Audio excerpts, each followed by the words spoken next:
today we are starting our fifth session, and uh, we have learned scholars with us, Professor Kamlesh Kumar Chhagan Chauksi, a professor of Sanskrit from Gujarat University, Gujarat. So they are going to deliver their lecture on the third chapter of the Satyarth Prakash. तो आज का जो सत्र है, पांचवा जो सत्र है, मैं उसमें आप सबका अभिनंदन करता हूं, स्वागत करता हूं।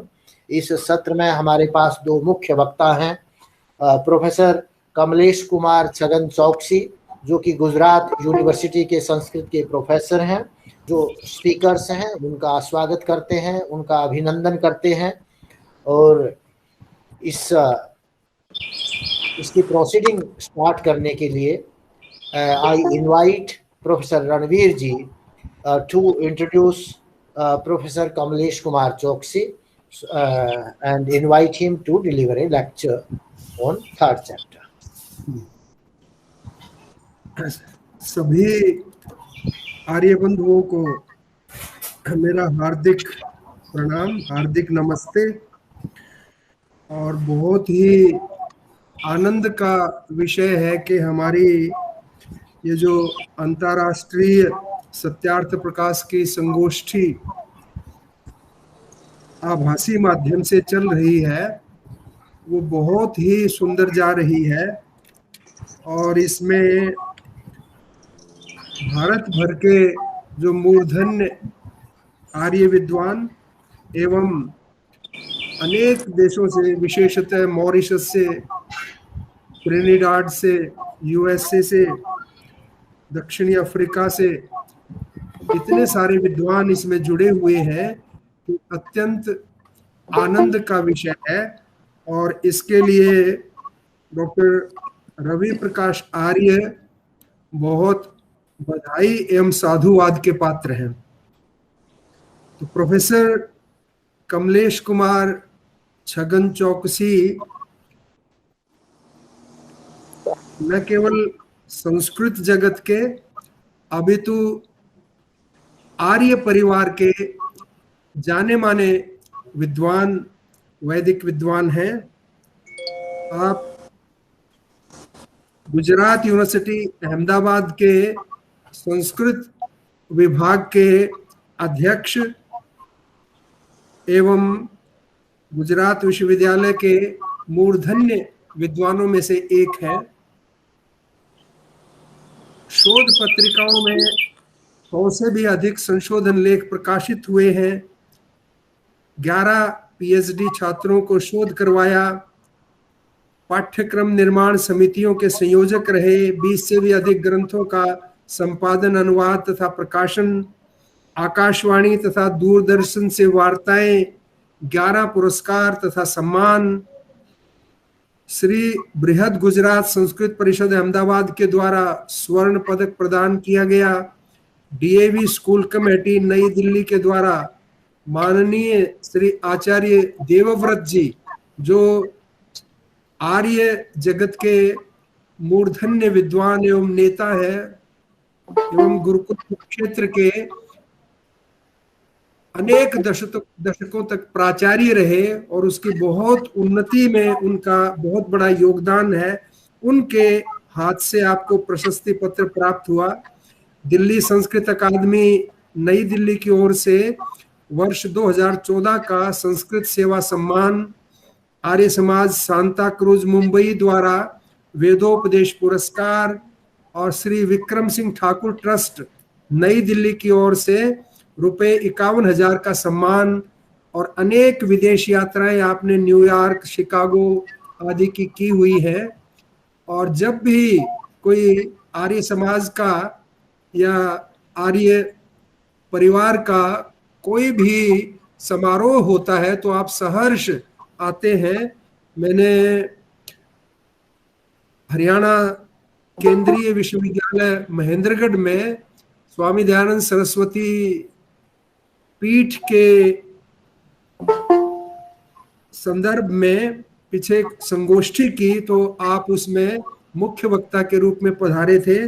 तो हम आपका इस कार्यशाला में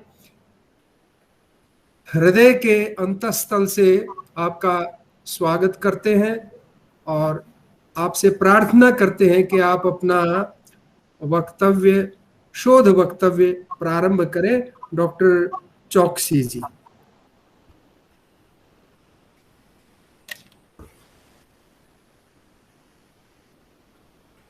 I think you are muted. Yes, yes.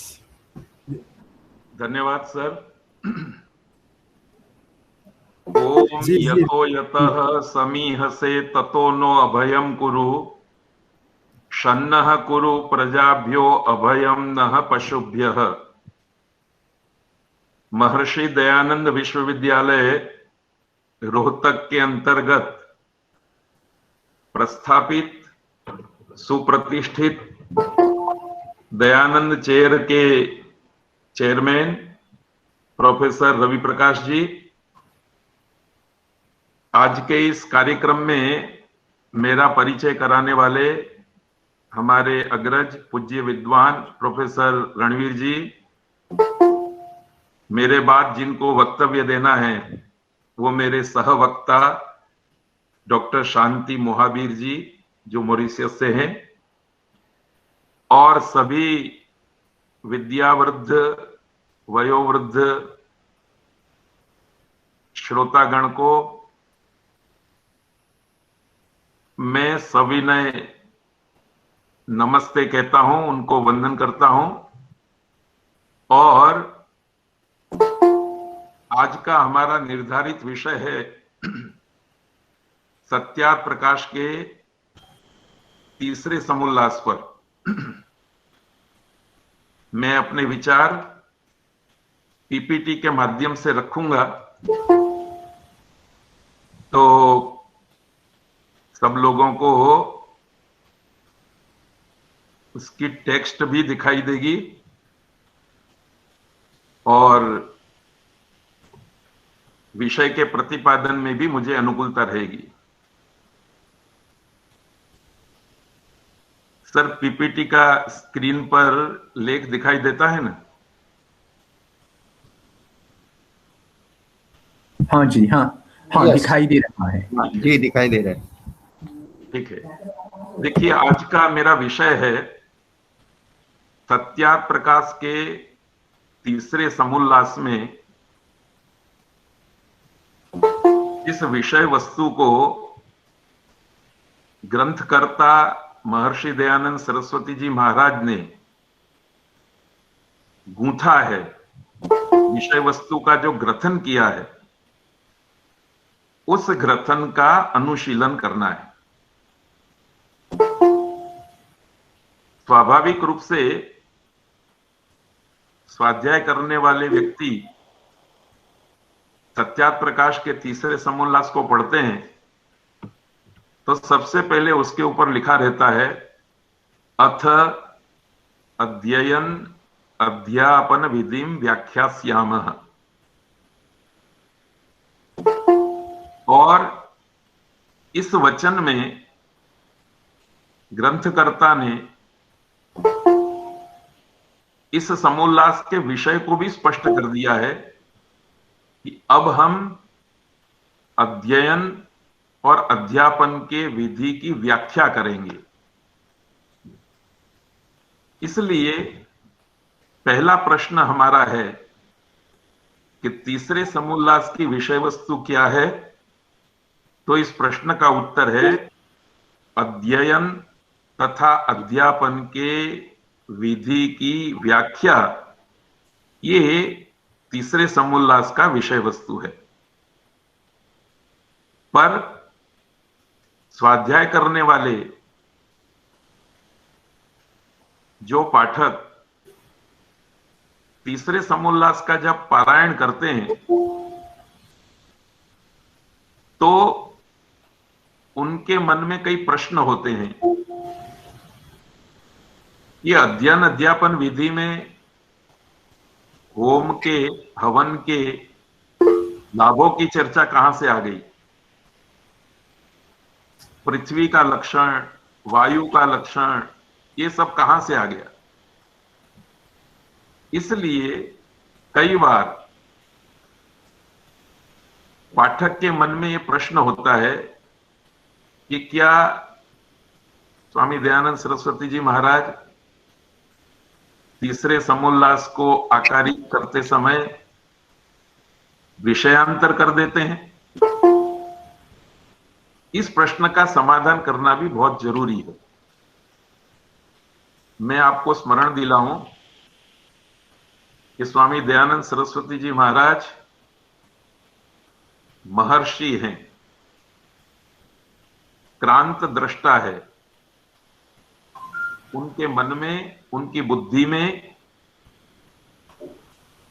तीसरे समोल्लास की विषय वस्तु बहुत सुंदर तरीके से ग्रथित रही है, और उसको समझने के लिए हमें दो पंक्तियों के बीच में, दो गद्यांशों के बीच में, बिटवीन द लाइंस जो बात पड़ी है उन बातों को उजागर करना, ये हमारा कर्तव्य है। जन साधारण तो ग्रंथ का स्वाध्याय करेगा और उसको ये अनुभव होगा कि ये विषय चल रहा था, अचानक ये विषय कैसे आ गया। पर हमारा कर्तव्य है कि ऐसे व्याख्यान के माध्यम से हम उन लोगों को एक छोटा सा अनुशीलन प्रस्तुत करें, एक दृष्टि प्रस्तुत करें, और तीसरे समोल्लास का विषय वस्तु कैसे एक दूसरे के साथ जुड़ जुड़ करके सुंदर आकार लेकर के बैठा हुआ है, और साथ में धीरे धीरे हम ऋषि के विचारों को स्पष्ट करने का भी प्रयत्न करेंगे, सुरेख रूप से प्रस्तुत करने का प्रयत्न करेंगे। तो आइए, दूसरा प्रश्न है हमारा, जो किसी भी ग्रंथकर्ता को, ग्रंथ के पाठक को होता है। दूसरे समोल्लास और तीसरे समोल्लास का जो विषय वस्तु है वो एक दूसरे के साथ जुड़ा हुआ है कि नहीं, और है तो किस प्रकार से है। कल भी हमने दूसरे समोल्लास के बारे में 2 व्याख्यान सुने हैं, और आज हम तीसरे समोल्लास के विषय वस्तु में प्रवेश कर रहे हैं। तो दोनों विषय वस्तु का अनुसंधान मैंने इस श्लोक में प्रस्तुत किया है। द्वितीये मातृ पितृभ्याम संस्कारः शिक्षितो ही यः। दूसरे समोल्लास में माता और पिता के द्वारा जिस संस्कार की शिक्षा दी गई थी, तत्र दार्ढ्यम भवेदियेन तृतीयो रच्यते ततः। माता पिता के द्वारा जो शिक्षा, संस्कार की शिक्षा दी गई थी, उसको दृढ़ बनाने के लिए, गहरी बनाने के लिए अब ये तीसरे समोल्लास की रचना की गई है।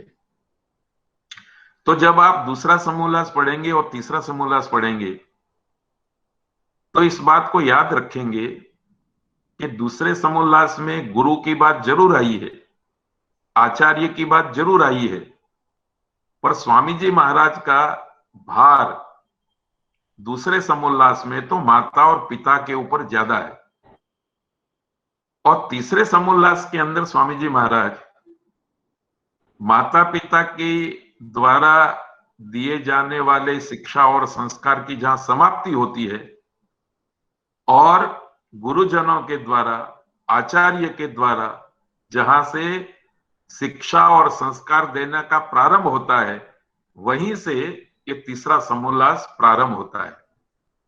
इस तरह से दूसरे समोल्लास और तीसरे समोल्लास के साथ अनुसंधान विषय वस्तु का बन जाता है। मनुष्य के आयुष्य की दृष्टि से देखें तो मैं कहना चाहूंगा और सभी श्रोताओं से प्रार्थना करूंगा कि इस विषय को याद रखेंगे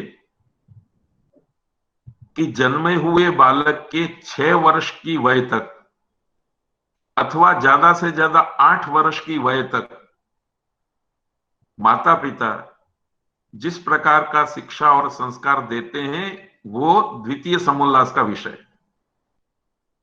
पर 6 वर्ष से आगे, 8 वर्ष से आगे बालक का, संतान का, बेटा और बेटी का जिस प्रकार से शिक्षा और संस्कार का व्यवस्थापन करना है वो तीसरे समोल्लास का विषय बनता है। तो आयु की दृष्टि से भी दोनों समोल्लास, दूसरे समोल्लास का वय 6ठी वर्ष तक अथवा 8वीं वर्ष तक और तीसरे समोल्लास का वय जो है वो 7वें से लेकर के या 9वें से लेकर के 24 या फिर स्वामी जी ब्रह्मचर्य अवस्था की अलग अलग वय कहते हैं, वहां तक चलता है। ये बात भी सत्यार्थ प्रकाश का स्वाध्याय करने वाले वाचक को लिखित रूप से इंगित नहीं होती। ऐसे विमर्श के व्याख्यानों में, ऐसे अवसर पर इन बातों का हम पाठकों को, वाचकों को बोध कराते हैं। तीसरी बात, तीसरे समोल्लास के प्रारंभिक वचन क्या है?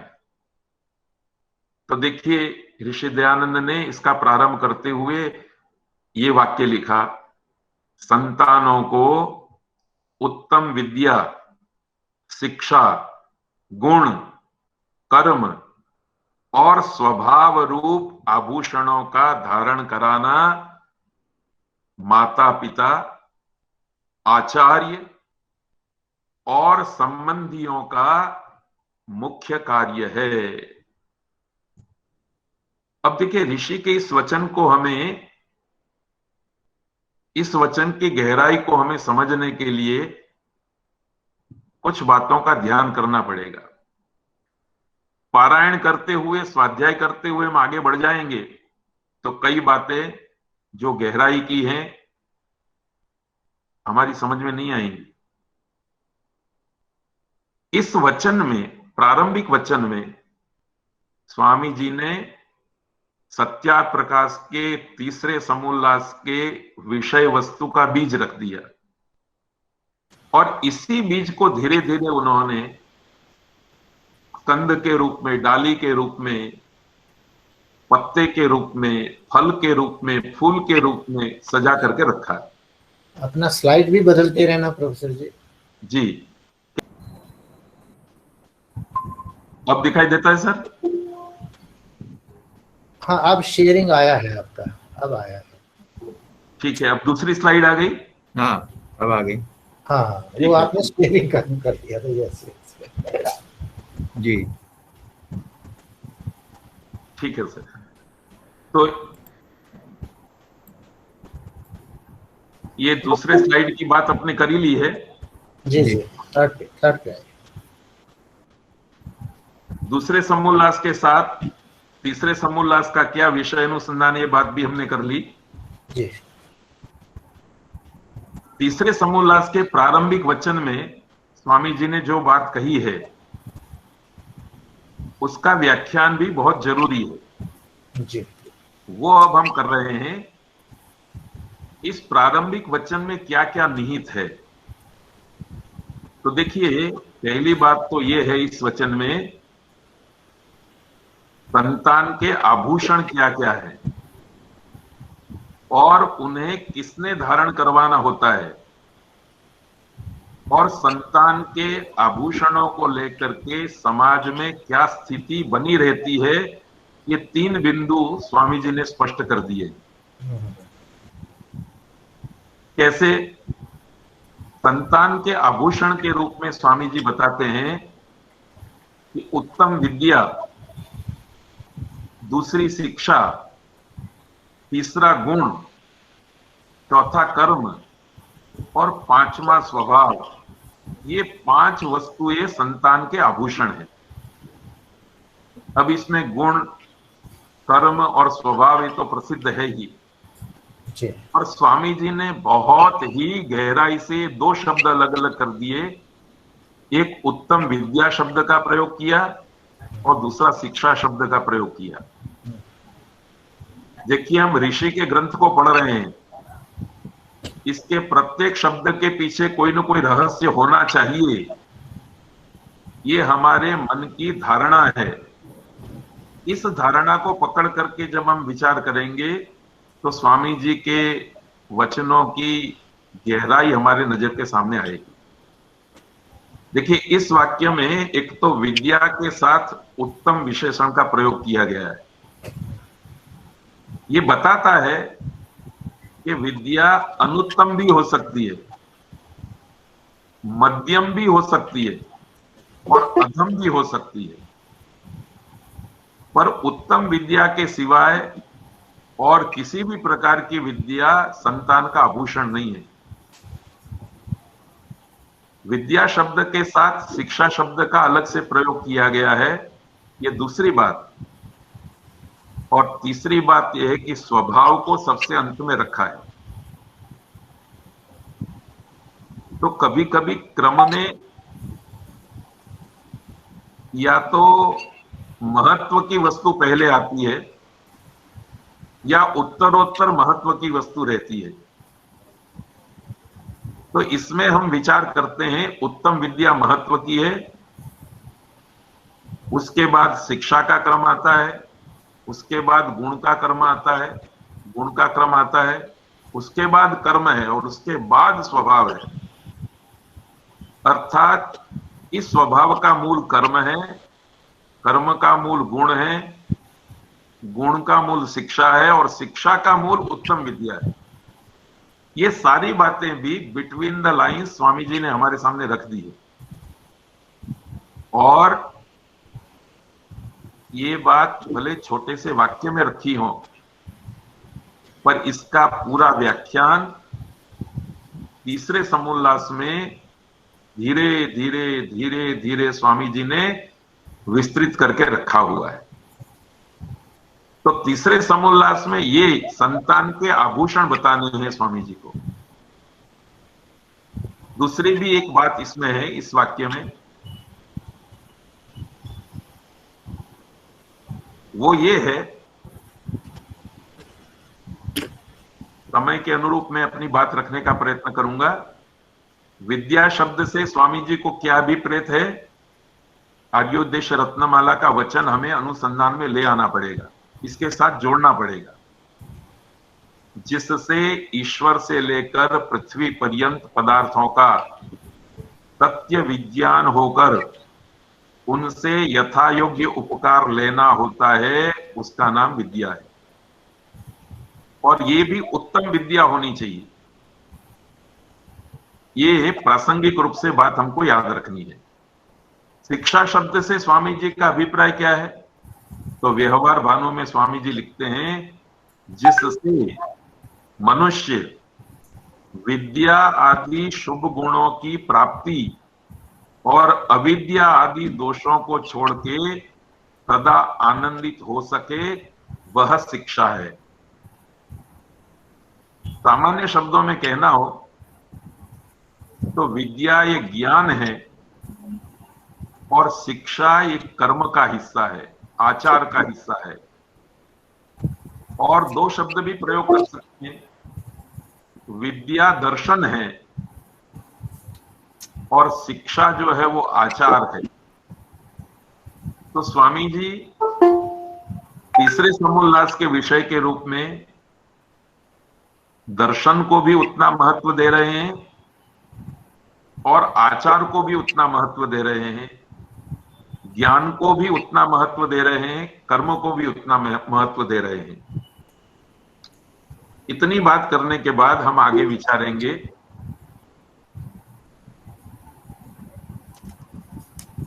ये जो आभूषण बताए 5, इन आभूषणों को संतानों को कौन धारण कराएगा, तो बहुत ही सरल शब्दों में स्वामी जी ने माता पिता आचार्य और संबंधी जनों को, ये संबंधी जन जो है वो स्वामी जी का अपना दर्शन है। माता पिता आचार्य की बात तो दूसरे समोल्लास में हो गई, क्योंकि घर में 6 वर्ष तक का 8 वर्ष तक का बालक माता पिता और आचार्य गुरु अर्थात पुरोहित, गुरुकुल का आचार्य नहीं, उनके ऊपर 6 वर्ष 8 वर्ष तक की विद्या और शिक्षा देने का उत्तरदायित्व रखा है। पर तीसरे समोल्लास में जिस विद्या और शिक्षा, गुण, कर्म और स्वभाव की बात स्वामी जी कर रहे हैं, वो आभूषणों को धारण करवाने का कर्तव्य कर्म तो संबंधी जनों को भी करना पड़ता है। ये संबंधी जन का मतलब है एंटायर समाज। और आश्चर्य की बात यह है कि इसमें स्वामी जी ने राजा या राजतंत्र को स्थान नहीं दिया है। तो देखिए, तीसरे समोल्लास की विषय वस्तु के लिए हमें ये बात भी याद रखनी पड़ेगी कि जो अध्ययन अध्यापन विधि की व्याख्या स्वामी जी कर रहे हैं, उसका संबंध माता पिता के साथ भी है, आचार्य के साथ भी है, और संबंधी जन पूरा समाज उसके साथ भी है। ये 4 एजेंसियों को मिलकर के अपने संतानों को उत्तम विद्या, शिक्षा, गुण, कर्म और स्वभाव, इन 5 आभूषणों को धारण करवाना होता है। इस तरह से हम ऋषि के वाक्यों के अंतस्थल में पड़े हुए विचारों को देखने का, समझने का प्रयत्न करें, तब ऋषि के महत्व को हम उजागर कर सकते हैं, उनके वचनों का मूल्य आगे बढ़ा सकते हैं। अब इसी परंपरा में एक बात और देखेंगे हम। सामान्य रूप से समाज में संतानों के आभूषणों को लेकर के स्थिति ऐसी होती है, माता पिता की खास रूप से सोने, चांदी, माणिक, मोती, मूंगा आदि रत्नों से युक्त आभूषणों को धारण करवा दे। ये माता पिता इन आभूषणों को धारण करने में प्रयत्नशील रहते हैं। अब ऋषि के, ये भी ऋषि का ही वाक्य है जो आपके सामने मैंने प्रस्तुत किया है। इसको एक शब्द से मैं कहना चाहूं तो माता पिता संतानों को पदार्थ रूपी आभूषणों को धारण करवाने का प्रयत्न करते हैं, महंगे से महंगे पदार्थ।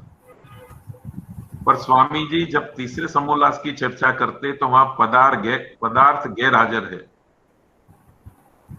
उत्तम विद्या उपस्थित है, शिक्षा उपस्थित है, गुण, कर्म और स्वभाव उपस्थित है।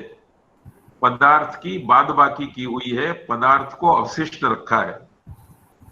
तो तीसरे समोल्लास के विषय वस्तु में हमको इस बात का भी स्मरण रखना है कि स्वामी जी जो भी बात करेंगे उस बात में पदार्थ का अभाव है, पदार्थ गौण है। ये बात इसलिए भी जरूरी है कि आजकल जिस प्रकार से शिक्षा की व्यवस्था खड़ी की गई है, उसमें पदार्थों का बहुत बड़ा महिमा है। इसीलिए ऊंची फीस, एसी कमरे, बढ़िया आरामदायक बैठक व्यवस्था वगैरह वगैरह पदार्थों की व्यवस्था के आधार पर विद्यालय का मूल्यांकन होता है, गुरुजनों का मूल्यांकन होता है। यदि स्मार्ट क्लासरूम है तो वो कॉलेज, वो इंस्टीट्यूट फर्स्ट क्लास है, ऐसा माना जाता है। स्वामी जी ने इसको बाहर रखा। तो सामान्य रूप से प्रजा के अंदर माता पिता तो सोने चांदी वगैरह मूल्यवान पदार्थों से अपने संतानों को सुभूषित करना चाहते हैं। स्वामी जी ने निर्देश किया कि भाई ये आभूषण आप नहीं देंगे तो चलेगा, परंतु उत्तम विद्या, शिक्षा, गुण, कर्म, स्वभाव ये 5 आभूषण प्रत्येक संतान को देने ही चाहिए, देने ही होंगे। ये स्वामी जी की अपनी फिलॉसफी है, स्वामी जी का अपना विचार है। और स्वामी जी ने यह भी स्पष्ट कर दिया कि माता पिता के रूप में आप अपने संतानों को सोने चांदी के आभूषणों से लादना चाहते हैं तो इससे शरीर तो सुभूषित होगा, पर आत्मा सुभूषित नहीं हो सकेगा। आत्मा को पहले सुभूषित करो, शरीर सुभूषित हो सकेगा तो ठीक है, नहीं हो सकेगा तो कोई चिंता करने की जरूरत नहीं है। पर माता पिता, आचार्य और सभी संबंधी जनों का एक कर्तव्य है कि संतान के आत्मा को सुभूषित करे। ये मूलभूत बात तीसरे समोल्लास का बीज है। अब स्वामी जी ने एक अद्भुत श्लोक प्रस्तुत किया है। विद्या विलास मनसो घृतशील शिक्षा सत्यव्रता रहितमान मलापहारा संसार दुख दलनेन सुभूषिताये धन्या नरा विहित कर्म परोपकारा। कई लोगों ने इस बात की खोज करने का प्रयत्न किया कि यह श्लोक कहां का है, पर इसका कोई मूल नहीं मिलता।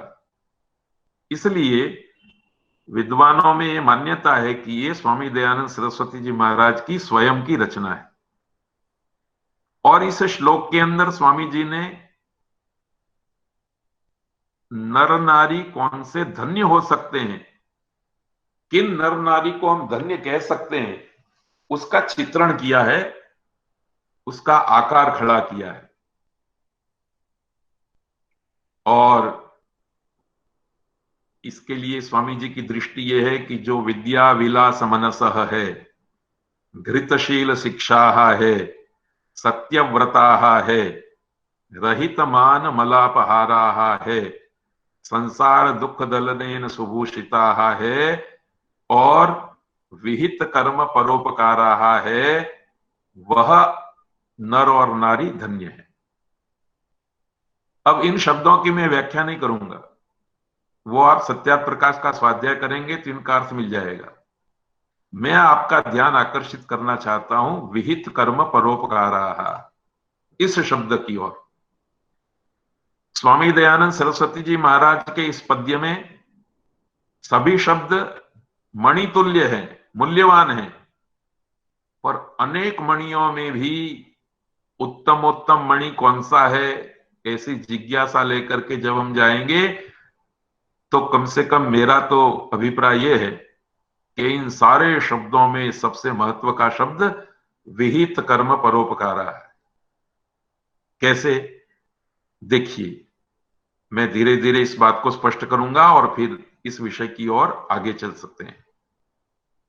पर इससे पहले हमारे मन में जिज्ञासा होनी चाहिए कि विद्या विलास मनसः कौन बन सकता है, घृतशील शिक्षा कैसे बना जाता है, प्रत्येक मानव सत्यव्रता क्यों कर हो सकता है, समग्र मानव किस प्रकार से रहित मान मलापहारा होकर के जीवन जी सकता है, और सभी लोग संसार दुख दलनेन सुभूषिता कैसे हो सकते हैं। इन सारे प्रश्नों का उत्तर इस शब्द में है। प्रत्येक मानव यदि विहित कर्म परोपकारा बन जाए तो प्रत्येक नर नारी को, जिन प्रत्येक नर नारी को स्वामी जी धन्य कहते हैं, ऐसे धन्य जीवन वाले सभी नर और नारी बन जाएंगे। क्या मतलब है इसका? देखिए, प्रत्येक मानव को जब तक विहित कर्मों की जानकारी नहीं होगी, विहित कर्म का मतलब क्या है? विहित का मतलब है विधान किया हुआ कर्म, उपदिष्ट कर्म, कहा हुआ कर्म, लिखा हुआ कर्म, सुझाया हुआ कर्म, ये सब विहित कर्म है। मैं उदाहरण के रूप में कहूं तो देखिए, हर किसी संस्था में जो अधिकारी होते हैं, उन अधिकारियों का कर्म निश्चित होता है। पर वो कर्म भी दो प्रकार के होते हैं। एक विहित कर्म है, उस संस्था के कॉन्स्टिट्यूशन में लिखे हुए हैं, संविधान में लिखे हुए हैं, वो विहित कर्म है। और दूसरे कर्म अधिकारी अपने विचार से, अपनी इच्छा से करता है। तो यदि आप विहित कर्मों का त्याग कर देंगे और अपनी इच्छा से कर्म करने लगेंगे, तो आप धन्य नहीं बन सकेंगे। तो धन्य बनने के लिए सत्यव्रता, रहितमान मल्लापहारा, ये जो सारी योग्यताएं आपके जीवन में आनी चाहिए, वो योग्यता कहीं ना कहीं नहीं आएगी, वो पिघल जाएगी। पर जब आप विहित कर्मों के द्वारा परोपकार करने वाले बन जाएंगे, तब अपने आप ऊपर गिनाई हुई विद्या विलास मनसः घृतशील शिक्षा, ये सारे गुण, ये सारी बातें आपके जीवन में आ जाएंगी। याद रखिए, मानव स्वभाव से परोपकार करना कदाचित स्वाभाविक हो सकता है, नैसर्गिक हो सकता है, बिना पढ़ाए लिखाए हो सकता है। स्वाभाविक का मतलब यह है। पर यदि मानव को हम विहित कर्मों के द्वारा परोपकार करने वाला बनाना चाहते हैं, तो उसे विद्या अध्ययन करवाना होगा, शिक्षित बनाना होगा। इस बात को हम ऐसे भी कह सकते हैं कि मानव बाल, मानव का बच्चा अथवा मनुष्य स्वाभाविक रूप से भी परोपकार करेगा। नेचुरल परोपकार करने के लिए वो प्रवृत्त होगा। उसके लिए उसको सिखाने की जरूरत नहीं पड़ेगी। पर विहित कर्मों के द्वारा यदि उससे आप परोपकार करवाना चाहते हैं, तो उसको विद्या अध्ययन करवाना होगा, शिक्षित बनाना होगा। विद्या अध्ययन करने से, शिक्षित बनने से हमें विहित कर्मों की जानकारी होती है। दूसरे शब्दों में कहें तो वेद में किन कर्मों का विधान किया गया है, इसकी जानकारी के लिए हमको विद्या अध्ययन करना पड़ेगा। चलो वेद की बात छोड़ देते हैं, उपनिषदों की बात छोड़ देते हैं। मैं एक व्यवहारिक उदाहरण देता हूं, क्योंकि शायद हमारे श्रोता वृंद में कुछ स्वाध्याय करने वाले लोग भी जुड़े हुए होंगे। ये जो जिलाधिकारी होता है, कलेक्टर जिसको कहते हैं, वो दो प्रकार से परोपकार कर सकता है। पहले प्रकार का परोपकार तो वो अपने पद का उपयोग करके किसी सगे संबंधी को, किसी मित्र को, किसी दोस्त को कुछ लाभ करा सकता है, उसका उपकार कर सकता है। उसमें कभी कभी संविधान के विपरीत कर्म भी करना पड़ेगा। जो नियम नहीं है, उस नियम की खिड़की खोल करके,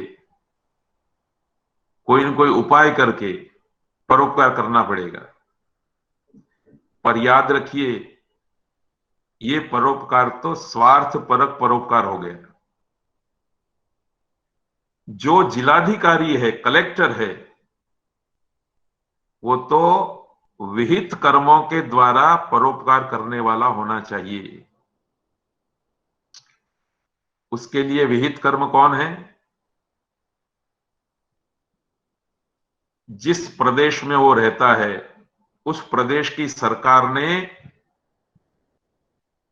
जिलाधिकारी के कर्मों का विधान किया हुआ है, उपदेश किया हुआ है। उसका एक मैन्युअल बना हुआ है, उसका एक संविधान बना हुआ है। उन विहित कर्मों के द्वारा जो जिलाधिकारी परोपकार करता है, ऋषि दयानंद की दृष्टि से वो ही धन्य है।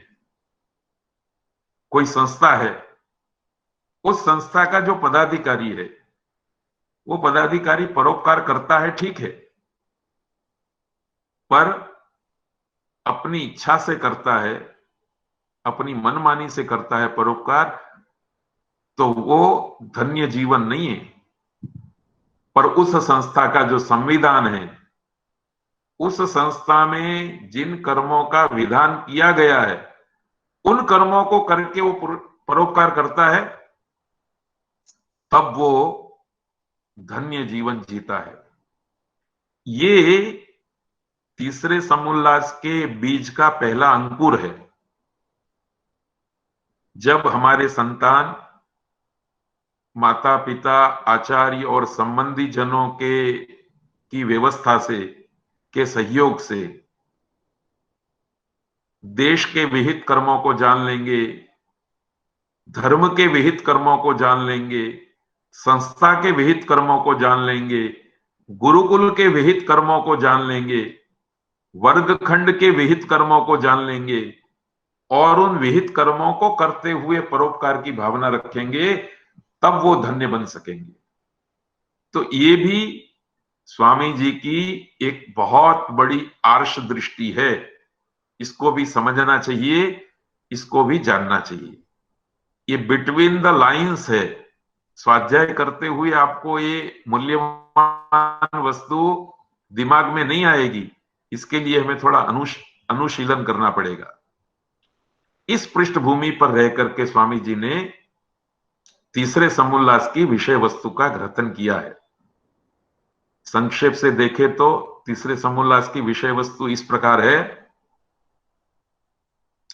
पहली बात, विद्या का प्रारंभ काल क्या हो। ये सारी बातें प्रसिद्ध हैं, इसलिए प्रसिद्ध बातों के अवसर पर मैं लंबा व्याख्यान नहीं करूंगा। तीसरे समुल्लास के अंत तक स्वामी जी प्रत्येक मानव को विहित कर्म परोपकार बनाना चाहते हैं। अच्छा, एक बात मुझे याद आ रही है, मैं कह लूं, कुछ विद्वान लोग भी हमारे साथ जुड़े हुए हैं। इस शब्द, ये भी एक विशेष प्रकार का शब्द है। व्याकरण शास्त्र पढ़ने वाले विद्वान इसका अर्थ करने के लिए बैठेंगे तो कई बार थोड़ी तकलीफ भी होगी, पर मैं वो शास्त्रार्थ की बात न करके केवल मात्र इसका विग्रह वाक्य सुना देता हूं। विहितैहि कर्मभिः परान उपकुर्वन्ति ते परोपकारा, ते विहित कर्म परोपकारा। फिर से सुन लीजिए, ये व्युत्पत्ति भी आपको कहीं लिखी नहीं दिखाई देगी, वो तो व्याकरण शास्त्र के चश्मे होंगे तब आप समझ सकेंगे। विहितैहि कर्मभिः परान उपकुर्वन्ति ते विहित कर्म परोपकाराः जनाः भवन्ति अथवा सन्ति।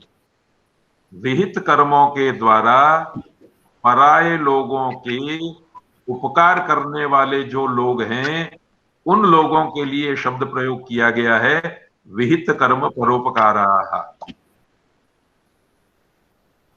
तो जो लोग स्वामी जी की निंदा करने वाले हैं, स्वामी जी के लेख में दोष की खोज करने वाले हैं, वो ऐसे शब्दों को हथियार बनाते हैं, वो ऐसे शब्दों के पीछे स्वामी जी की शब्द की जो यौगिक शक्ति है ना, उसको वो भूल जाते हैं।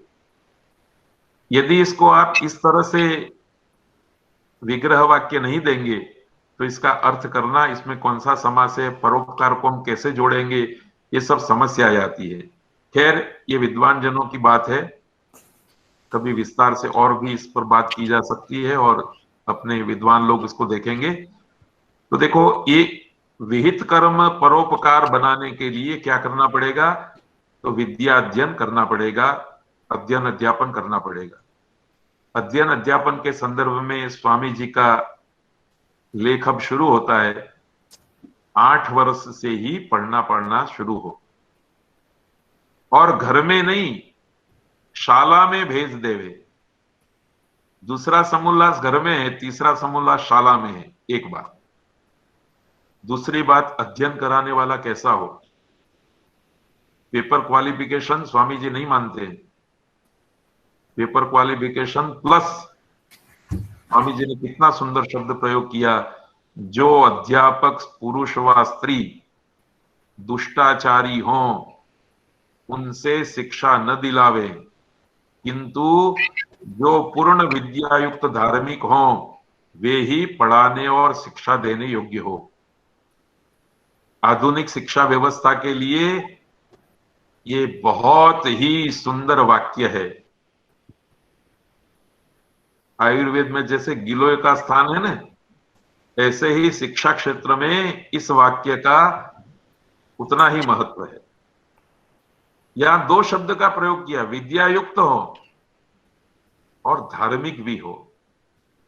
आज हमारा दुर्भाग्य ये है कि शिक्षा देने वाले, शिक्षा दिलाने वाले विद्यायुक्त तो हैं, पर धार्मिकता के नाम पर बहुत ही दारिद्र्य प्रवर्तित हो रहा है, बहुत ही अभाव धार्मिकता का दिखाई दे रहा है। इसलिए देखिए, ऋषि जब कोई वाक्य रचना करता है तो कितनी सूक्ष्म बातों का ध्यान रखता है, वो इस प्रकार के विचार करने से ही हमको पता चलता है। और दुराचारी हो तो शिक्षा दिलाए नहीं, कितना भी ज्ञान संपन्न हो, कितनी भी डिग्रियां हासिल की हो, पर यदि वो दुराचारी है, चाहे स्त्री हो चाहे पुरुष, उससे शिक्षा न दिलवाएं। जो पूर्ण विद्या युक्त हो, तो हम ये नहीं कहते कि थोड़ा बहुत पढ़ा लिखा हो, पूर्ण विद्या से युक्त हो, ज्ञान भी बहुत होना चाहिए, ज्ञानी भी होना चाहिए और साथ में धार्मिक भी होना चाहिए, वही अध्ययन कराने वाला हो सकता है। तीसरी बात, ये बात भी तीसरे समोल्लास में रखी। तो इसके बाद ये बात, इसके बाद फिर और बात तीसरी, विद्या अध्ययन का प्रारंभिक विषय क्या हो। तो देखिए, स्वामी जी ने तो ये लिख दिया, पिता माता व अध्यापक अपने लड़का लड़कियों को अर्थ सहित गायत्री मंत्र का उपदेश करें। ये पहला पाठ है, विद्या अध्ययन का प्रारंभ यहां से हो। अब इसकी गहराइयों को भी हम समझने का प्रयत्न करें।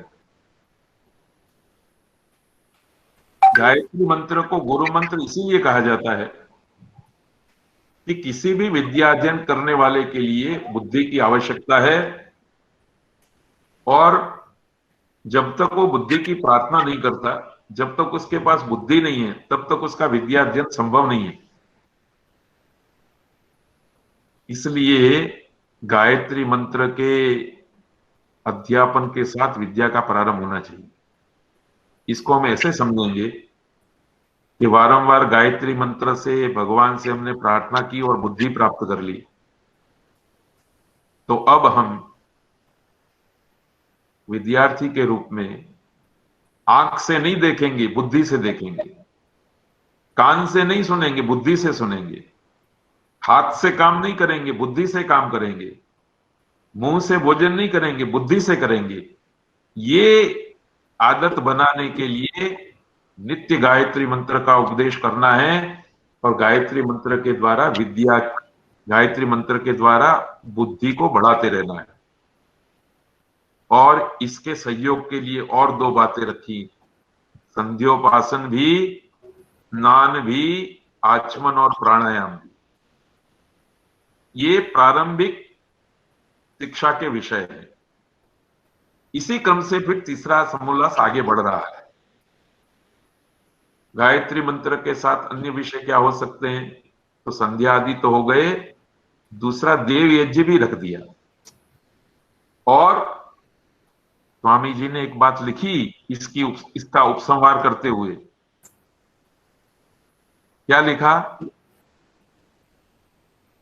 ये 2 यज्ञ अर्थात ब्रह्म यज्ञ जो पढ़ना पढ़ाना, संध्योपासन, ईश्वर की स्तुति, प्रार्थना, उपासना करना, और दूसरा देव यज्ञ, जो अग्निहोत्र से लेकर के अश्वमेध पर्यंत यज्ञ और विद्वानों की सेवा संग करना। वास्तव में ब्रह्मचर्य अवस्था में विद्या अध्ययन के अवसर पर ये दो यज्ञ करने होते हैं, ब्रह्म यज्ञ और अग्निहोत्र। ये स्वामी जी ने यहां लिखा है। अब जब ये प्रसंग आ गया तो स्वामी जी के मन में एक विचार भी आया कि चलो मैं बता दूं ये अग्निहोत्र का महिमा क्या है। तो अग्निहोत्र का महिमा बताने के लिए स्वामी जी ने यहां अध्ययन अध्यापन के विषय को थोड़ा बाजू में रख दिया और फिर अग्निहोत्र के हवन के महत्व की चर्चा कर ली। इस तरह से यहां तक का विषय वस्तु ग्रथित हो गया। अब आगे विद्या अध्ययन कैसे करें, तो स्वामी जी ने तैत्तरीय उपनिषद का वचन रख दिया। इस वचन में स्वामी जी कहीं पर भी नहीं है, इसलिए वारंवार हम लोग कहते हैं कि स्वामी जी के अपने विचार तो 5-10% है, पर 90% विचार तो वेद और उपनिषदों के हैं। स्वामी जी अपनी ओर से कुछ भी नहीं कहते हैं। तो इसकी भी व्याख्या कर दी है। मैं धीरे धीरे आगे बढ़ने का प्रयत्न करूंगा। विद्या अध्ययन कैसे करें, तो पढ़ने पढ़ाने वालों के नियम है यथार्थ आचरण से पढ़े और पढ़ावे वगैरह वगैरह। अब ये विषय चला। इसके बाद फिर अग्निहोत्र करना, अतिथियों की सेवा करना, ये सारी प्रक्रिया जो विद्या अध्ययन के समय करनी है वो भी स्वामी जी ने लिख दी है। ये विषयांतर नहीं है, ये विषय के साथ जुड़ी हुई बात है। फिर स्वामी जी ने एक बात और कही है तीसरे समोल्लास में, पंचविध परीक्षा की। इसका और अध्ययन अध्यापन का क्या संबंध हो सकता है? तो मैं एक वाक्य में इस बात को कहना चाहूंगा कि जब पढ़ने पढ़ाने की बात आती है तो पाठ्यक्रम बहुत जरूरी होता है। बिना पाठ्यक्रम के पढ़ना पढ़ाना क्या होगा? स्वामी जी महाराज के मन में एक बात काम कर रही है, एक विचार बह रहा है कि विद्या अध्ययन करने के लिए जो पाठ्यक्रम बनाएंगे उस पाठ्यक्रम की पंचविध परीक्षा होनी चाहिए, और ये 5 परीक्षा करने के बाद जो पाठ्यक्रम बने उस पाठ्यक्रम का विद्या अध्ययन होना चाहिए। इसलिए स्वामी जी ने इस तीसरे समोल्लास में ये पंचविध परीक्षा की बात भी लिखी हुई है, और इसमें 5 बातें कह दी। ये 5 प्रकार की परीक्षा करने के बाद ही क्या पढ़ना है क्या नहीं पढ़ना है ये निश्चित हो सकता है, पाठ्यक्रम निश्चित हो सकता है। इस प्रकार से पाठ्यक्रम की बात भी स्वामी जी ने यहां कह दी। इस बात को स्वामी जी ने इन शब्दों से भी लिखा है और उपसंहार करते हुए कहा है कि जो इन परीक्षाओं से विरुद्ध हो उन ग्रंथों को न पढ़े न पढ़ावे। इस परीक्षा से जो विरुद्ध है वो पाठ्यक्रम बन ही नहीं सकता। इस तरह से पंचविध परीक्षा भी ये तीसरे समोल्लास का विषय बना। नहीं तो कई बार पंचविध परीक्षा का प्रसंग देख करके पढ़ने वाले लोगों के मन में प्रश्न होता है कि बीच में से विषय कैसे आ गया। मैं 5 मिनट में अपना व्याख्यान पूरा करूंगा, थोड़ा जल्दी रखूंगा, ज्यादा नहीं है। बाकी की बातें तो सत्यार्थ प्रकाश की पंक्तियों में हम पढ़ ही लेंगे। अब ये हुआ कि पाठ्य विषय क्या और कैसा हो, उसका क्रम क्या हो। तो स्वामी जी ने क्रमशः शिक्षा शास्त्र, फिर व्याकरण, फिर निरुक्त, फिर छंद, और इन मूलभूत शास्त्रों के पढ़ने के बाद मनुस्मृति, वाल्मीकि, रामायण, महाभारत, इसके पढ़ने का विधान किया है। और बीच में एक और अद्भुत बात कह दी कि जब पढ़ाई आप शुरू करेंगे तो पहले चरण में पदच्छेद, पदार्थोक्ति, अन्वय, विशेष्य विशेषण और भावार्थ को अध्यापक लोग जनावे और विद्यार्थी लोग जानते जाएं। इस पंक्ति का अर्थ समझना भी सामान्य लोगों के वश की बात नहीं है, थोड़ा ध्यान से समझना चाहिए। मैं केवल एक संदर्भ देकर के ही अपनी बात पूरी करता हूं। व्याकरण शास्त्र के अध्ययन अध्यापन का कार्य स्वामी जी की प्रेरणा से पंडित ब्रह्मदत्त जिज्ञासु जी ने प्रारंभ किया और आर्य समाज के सभी गुरुकुलों में अष्टाध्यायी की प्रथमावृत्ति, द्वितीयावृत्ति और तृतीयावृत्ति, ये 3 प्रकार से अध्ययन शुरू हुआ। प्रथमावृत्ति में इतनी बात आती है, पदच्छेद, पदार्थोक्ति, अन्वय, विशेष विशेषण और भावार्थ। शास्त्रार्थ का पक्ष कम है। द्वितीय आवृत्ति में वार्तिक वगैरह आते हैं, थोड़ा शास्त्रार्थ आता है, और तीसरी आवृत्ति में पूरा शास्त्रार्थ आता है।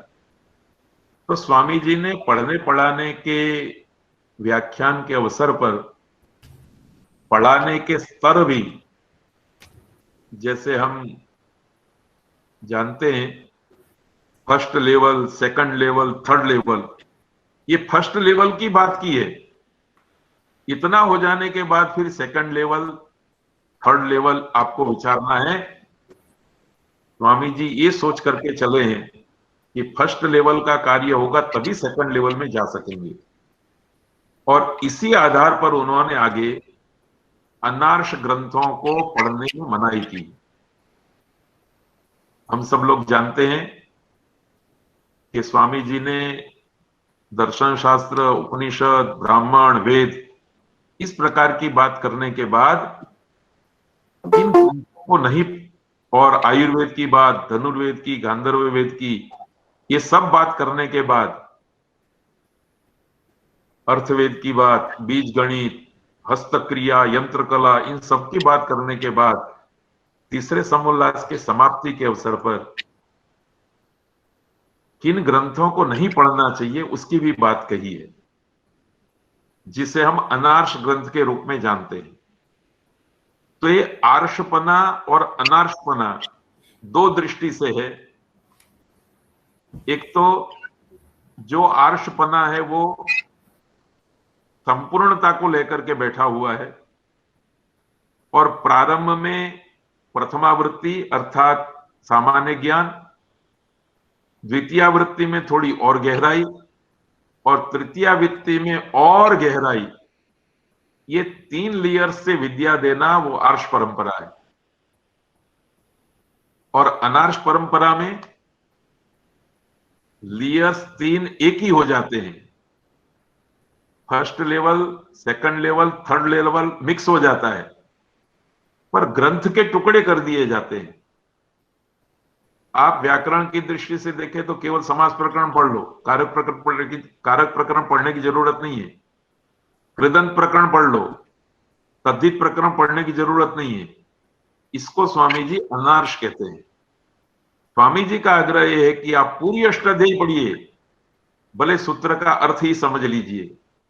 ये आर्ष विद्या का भी तीसरे समोल्लास के अंदर स्वामी जी ने ग्रथन किया, और अंत में अनार्ष ग्रंथों की सूची भी दे दी, और उपसंहार करते हुए कहा उन्होंने, शूद्र तथा स्त्री शिक्षा का भी उन्होंने उपसंहार करते हुए कहा, जो परित्याग करने के ग्रंथ है उनका परिगणन संक्षेप से किया जाता है, अर्थात जो जो नीचे ग्रंथ लिखेंगे वह जाल ग्रंथ समझना चाहिए, ये भी कह दिया। और बीच में शूद्र और स्त्री को भी पढ़ाना है, इस बात को तर्क के साथ और प्रमाण के साथ भी कह दिया है। और अंत में उपसंहार करते हुए लिख दिया, यह ब्रह्मचर्य आश्रम की शिक्षा संक्षेप से लिखी गई है। इस वाक्य का मतलब यह है कि संतान के 6 वर्ष से लेकर के 24 वर्ष तक के अवस्था में जो शिक्षा देनी है, जो अध्ययन अध्यापन करना है, वो हो हमने इस तीसरे समोल्लास में किया है। तो इस प्रकार से स्वामी जी महाराज ने सत्यार्थ प्रकाश के तीसरे समोल्लास का विषय वस्तु ग्रथित किया है। मैंने यथाशक्ति समय के अनुरूप अपनी बात रखने का प्रयत्न किया। मुझे ये अवसर देने के लिए मुझे जो सौभाग्य मिला है, इसके लिए मैं दयानंद चेयर के चेयरमैन डॉक्टर रवि प्रकाश जी का बहुत बहुत आभारी हूं, और आप सब लोगों का भी आभारी हूं कि आपने मुझे बड़े ध्यान से सुना। आप सब लोगों के आशीर्वाद चाहता हूं, आप सब लोगों की शुभकामना चाहता हूं। ओम शांति ही शांति ही शांति। धन्यवाद। Everybody in the audience and the people are giving very good comments, and you have taken full 1 hour, but I'll just give a gist of it for those who are not able to understand Hindi. He just tried to distinguish between the second and the third chapter. The second chapter deals with the education of a child by his parents till the age of 6 to 8 years.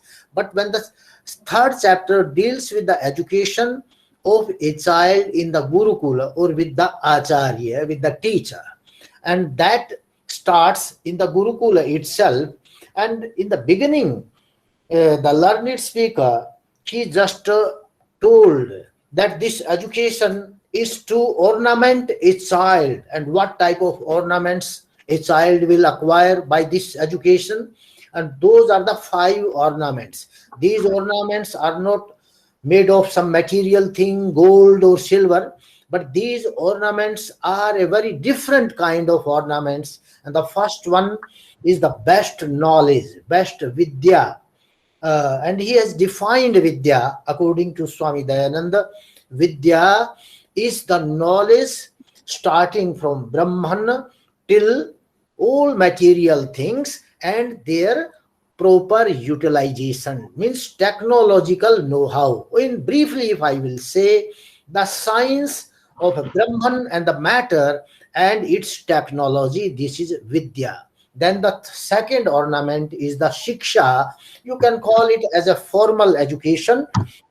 And third one is the merit, inculcation of good qualities into a child. And the third one, when he will acquire good qualities, then he will start performing good actions, and that is the fourth ornament. And the fifth one is the temperament. If a person is endowed with good knowledge, education system and qualities, and he starts doing good karmas, then his temperament will become very excellent human being he will become. So these are the ornaments, and in these ornaments there is no place of the material things.